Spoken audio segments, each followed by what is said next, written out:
أعوذ بالله من الشيطان الرجيم. بسم الله الرحمن الرحيم. الحمد لله الذي هدى عباده بقصص الغابرين وجعلها عبرة للتابعين إلى يوم الدين، والصلاة والسلام على أشرف الأنبياء والمرسلين وعلى آله وصحبه أجمعين. السلام عليكم ورحمة الله وبركاته.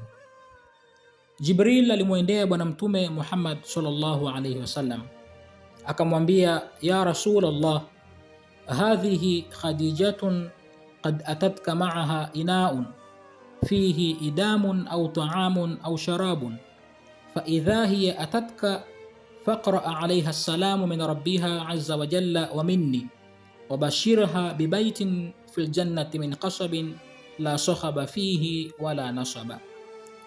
Jibril alimwendea Bwana Mtume sallallahu alayhi wasallam akamwambia, ewe mjumbe wa Mwenyezi Mungu, huyu ni Khadija, anakuja kwako na chombo chenye jibini au chakula au kinywaji.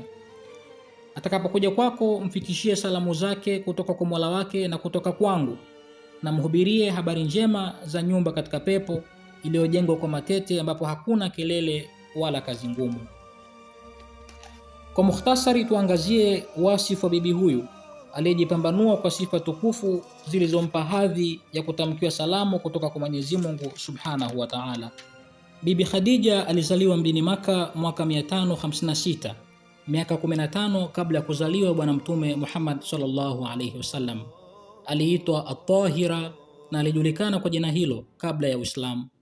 Bibi Khadija alihusika pakubwa katika maendeleo ya biashara ya baba yake, na hata baada ya kifo cha baba yake alikuza biashara hiyo na kuinukia katika utajiri aliotumia katika maendeleo ya umma kwa kuwasaidia wajane, watu wasiojiweza na wagonjwa. Alijulikana kwa wote kuwa ni mama aliyejiheshimu sana na aliheshimika sana. Katika mwaka 595 Bwana Mtume Muhammad sallallahu alaihi wasallam alimuoa Bibi Khadija binti Khuwailid radhiallahu anha.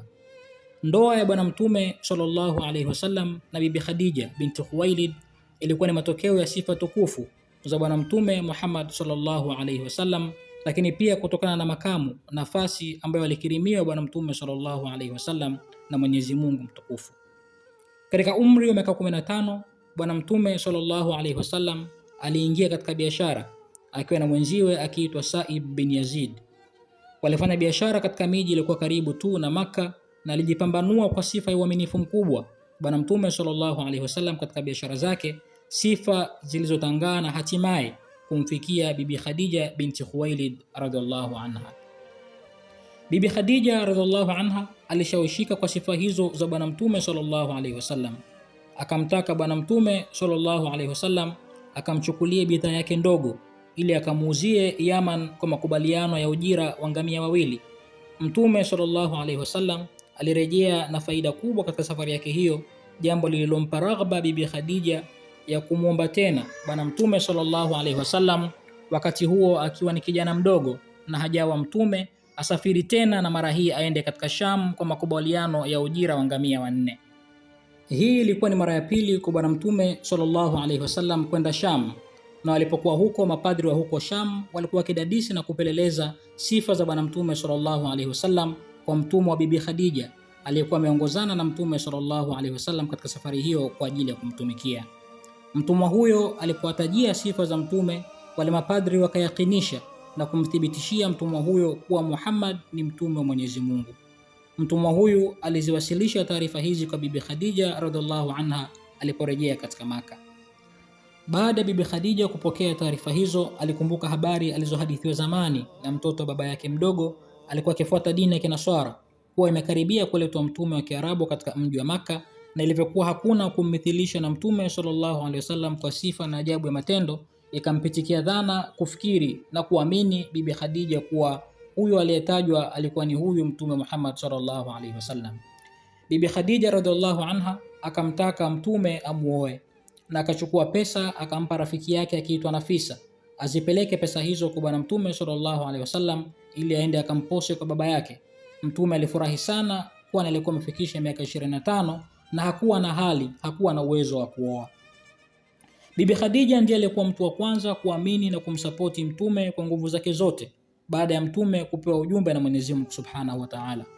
Uhusiano wa bwana mtume sallallahu alaihi wasallam na bibi Khadija ulikuwa ni muhimu sana katika kumuimarisha mtume katika kazi aliyopewa na Mwenyezi Mungu ya kufikisha tauhid dhidi ya masanamu yaliyokuwa yakiabudiwa na makureishi wa Maka.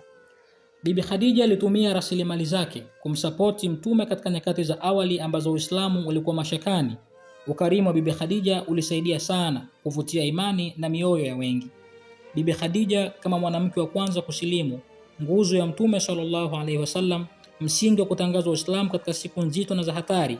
Yeye ni mwanamke aliyehusika pakubwa katika kuenea kwa dini ya Kiislamu hadi kufikia idadi ya Waislamu inayokisiwa watu bilioni 2 hivi sasa. Bibi Khadija anahusika kwa hali na mali na ana hisa kubwa isiyo na mfano katika imani na matendo ya kheri ya kila mu'min kutokana na uwekezaji wake unaothibitishwa na Qur'an tukufu pale Mwenyezi Mungu Subhanahu wa Ta'ala aliposema, wawajadaka ailan faaghna, na akakukuta fakiri akakutajirisha. Wafasiri wanasema kuwa wajadaka faqiran faaghnaka bimali Khadija. Mwenyezi Mungu Subhanahu wa Ta'ala alikukuta wewe katika hali ya umasikini alipokuletea ujumbe wake, lakini akakuneemesha na kukufanya ujitosheleze kwa mali ya bibi Khadija. Na riwaya inathibitisha kuwa bwana mtume sallallahu alaihi wasallam baada ya kufiwa na bibi Khadija hakupata kamwe mke aliyelingana ubora na daraja bibi Khadija radhiallahu anha. Hili linathibitishwa katika hadithi akitueleza bibi Aisha radhiallahu anha, kana an-nabiy sallallahu alayhi wasallam idha dhakara Khadijata athna alayha fa ahsana thanaa. Alikuwa mtume sallallahu alayhi wasallam anapomkumbuka, anapomtaja bibi Khadija alimsifu sana. Qalat faghirtu yawman faqultu ma akthara ma tadhkuruha hamra ash-shidqi. Akasema Aisha radhiallahu anha, siku moja nilipata wivu na kusema, ni mara ngapi unamtaja huyo mwenye mashavu mekundu kikongwe? Qad abdalaka Allahu azza wa jalla biha khairan minha, Mungu Mwenyezi amekupa mtu bora kuliko yeye. Qala, akajibu bwana mtume sallallahu alayhi wasallam, ma abdalani Allahu azza wa jalla khairan minha, Mungu Mwenyezi hajanipa aliye bora kuliko yeye, hakunipa mtu bora kuliko yeye. Qad amanat bi idh kafara bin nas, aliniamini wakati watu walinikataa. Wasaddaqatni idh kadhabani nas, alithibitisha ukweli wangu wakati watu waliukataa. Wawasatni bimaliha idh haramani nasu, alinisaidia kwa utajiri wake wakati watu walininyima.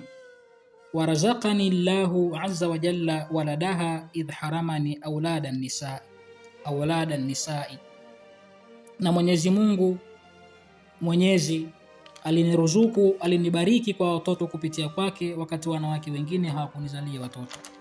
Radhi za Allah ziwe juu yako ewe bibi Khadija, mke mwema wa mbora wa viumbe Muhammad sallallahu alayhi wasallam na mama wa waumini. Muhammad Khamis Magora. Assalamu alaikum wa rahmatullahi wa barakatuh.